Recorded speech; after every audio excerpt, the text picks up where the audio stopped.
రమ్మన్నగా two wheeler మీద చేసుకుని పోయినాక వాళ్ళు ఏమంటారు, వాళ్ళు ఎవరైతే ₹3 ఇస్తారో వాళ్ళు ఫోన్ ఎత్తలేరు, కానీ ఇంకో ఉన్నది నాకు ఇస్తారంట.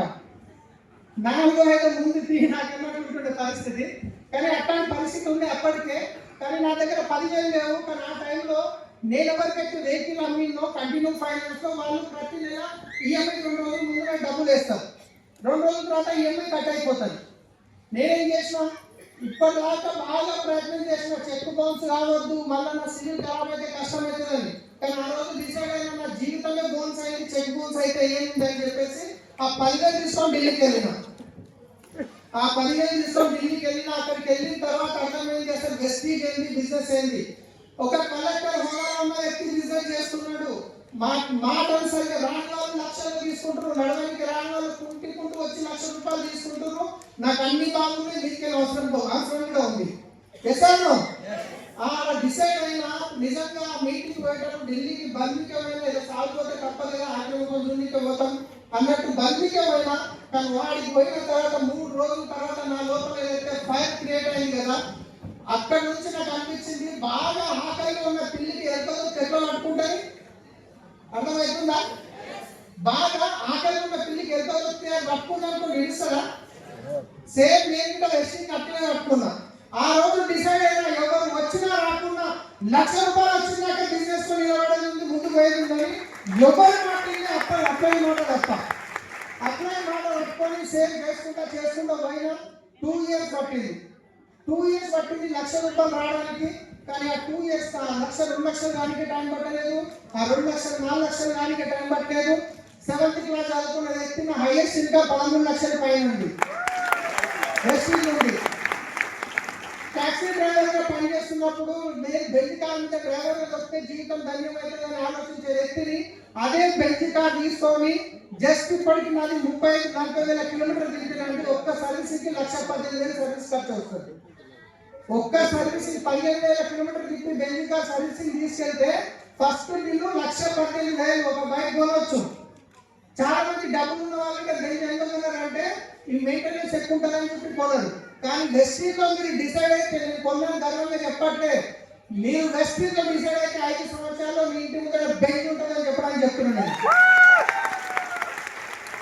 24 లక్షల అప్పు ప్రతి నెల 70,000 మిత్తులు పెరుగుతూ వస్తున్నాయి. మా ఫ్రెండ్ అని కూడా ఆయన ఎందుకురా ఇన్ని డబ్బులు కడతావు, పోలీస్ స్టేషన్లో పోయి ఐపీ తీసుకో, నువ్వు కట్టే పని వస్తుంది అంటే నేను ఒకటే చెప్పిన, విన్నింగ్ టీంలో ఉన్నా. నేను డబ్బులు తీసుకుంటప్పుడు కాళ్ళు వేలు పట్టుకొని తీసుకున్నా, నేను కూరలు పెట్టాను డబ్బులు ఇస్తానని చెప్పిన 59 లక్షలు కట్టినా. నేను 59 లక్షలు అప్పుడైనా కట్టిన బెంచ్ కార్ తీసుకున్నా. 72 గజాల ఇల్లు ఉంటే అమ్ముకొని సామాన్ చదువుకొని పోయేటప్పుడు ఒక రోజు మొత్తం ఏడ్చింది మా వైపు. కొనగా జీవితంలో ఫస్ట్ టైం ఇల్లు మనం అడిగితే అమ్ముకొని పోతున్నామని. కానీ 1,60 లక్షలు పెట్టి ఇల్లు తీసుకున్నా బాదుపల్లిలో బెంచ్ కమ్యూనిటీలో.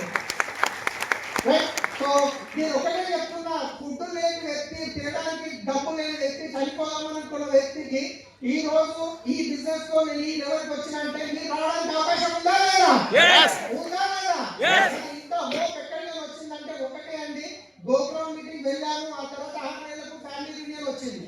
అప్పుడు అర్థమైంది నాకు, గోపురం అర్థమైంది, ఫ్యామిలీ యూనియన్ చూడలే. కానీ ఒక్కొక్క లీడర్ని ఒక పిక్చర్ ప్రమోట్ చేస్తారు కదా, అట్లా చేసుకుంటాం. ఒకటే చెప్పిన, మీరు రండి ఎఫ్ఆర్కి రాక వచ్చిన తర్వాత 3 రోజుల తర్వాత నచ్చలేదు మీ డబ్బులు రిటర్న్ ఇస్తా, నచ్చింది మళ్ళీ 1 year 1 lakh తీసుకోవచ్చు. ఇదే మాట చెప్పి తీసుకెళ్ళిన లీడర్ ఇప్పటివరకు మాట్లాడడం జరిగింది. నాకంటే ఎక్కువ ఇన్కమ్ తీసుకుంటున్నారు.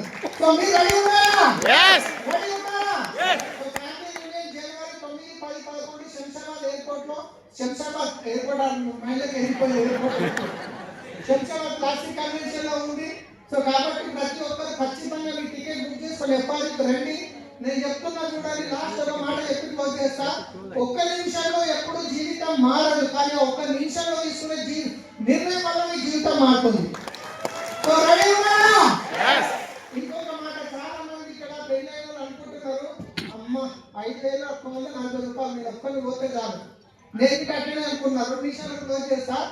మా చరణ్ వాళ్ళు మా ప్రమోట్ చేసినప్పుడు మా వైపు ఎందుకు ఇంట్లో పిల్లలు కొండి పెట్టాలి, బాసలు దోమాలి, బట్టలు దోమాలి, ఆయన చూసుకుంటారు, ఆయన బిజినెస్ చేస్తుంది, నేను పోదామని నేను ఒక్కరిని పోయిన తర్వాత అక్కడ పోయినాక నా కింద ఫైర్ ఎట్లా క్రియేట్ అయిందంటే వచ్చినాక నా బ్రెయిన్ ఫ్రిడ్జ్లో పెట్టిన అప్లై ఏం చేస్తే చెప్పిన. అప్లై చేయమన్నారు. ఎవరికి ఎంత పెద్ద అగ్రిమెంట్ పేమెంట్ సార్ మీరు సెకండ్ అది మీరు బాగా తీసుకొస్తారు. అప్లై చేయకుంటే ఎవరు ఎంత పెద్ద అగ్రిమెంట్ అంత తొందరగా సక్సెస్ అన్నారు.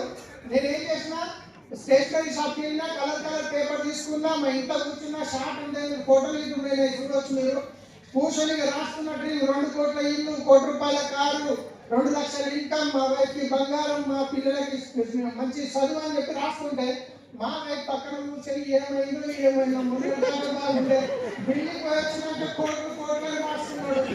ఊళ్ళో చూస్తే ఊరుస్తున్నది, వాన వస్తాయి, ఉన్న రీటైల్ సరిగా లేదు, ఏమైనా ఎవరు ఏమైందో అని చెప్పేసి మా అబ్బాయి ఎప్పుడు ఇంటికి వచ్చి కానీ ఆ ప్రసాదాన్ని పక్కన తీసుకొని సార్ దీంట్లో నిజంగా పైసలు వస్తాయని అడుగుతుంది. అదే మా వైపు దొరకలేదంటే ఇద్దరు కలిసి పనిచేస్తే సక్సెస్ ఇంకా తొందరగా వస్తుందే రాకుండా. మీరు ఆ స్మార్ట్ పని చేయకండి. వైఫ్ అండ్ హస్బెండ్ ఇద్దరు రండి. వైఫ్ అండ్ హస్బెండ్ మీరు ఏం చేస్తారు, మా వైఫ్ ఇంటికాడ పెడతాను, ఎఫ్ఐకి వస్తుంది, వచ్చిన సరిగా మీరు దొక్కుతుంటారు కాదు ఎట్లా బెలూన్ లాగా. ఏదో 1,00,000 వస్తుంది, కారు వస్తుంది అంటే మీ మేడం ఉంటుంది. ఏమో చెప్పారు, ముత్తాతల నుంచి సబ్బులు చేంజ్ చేస్తే రాలేదు, నువ్వేమో సబ్బులకి 1,00,000 వస్తాయంటున్నావు అని చెప్పి సర్కారు పట్టుకుని పుస్తకాలు కూర్చుందంటే గాలి పెట్టుకుంటారు. కూర్చోవాలి సబ్బులు అంటే 1,00,000 వస్తాయంట. ఓ అమ్మాయి నాకు విడాకులు రావాలి, మా ఆయన పిచ్చి పట్టింది అంటే దాన్ని. కాబట్టి అట్లా చేయకండి. పెళ్లి అయిన వాళ్ళు ఖచ్చితంగా వైఫ్ అండ్ హస్బెండ్ తో రండి. పెళ్లి కావాలంటే మమ్మీని డాడీని దొరకని రండి. సో రెడీయా? Thank you, wish you, thank you, back to house.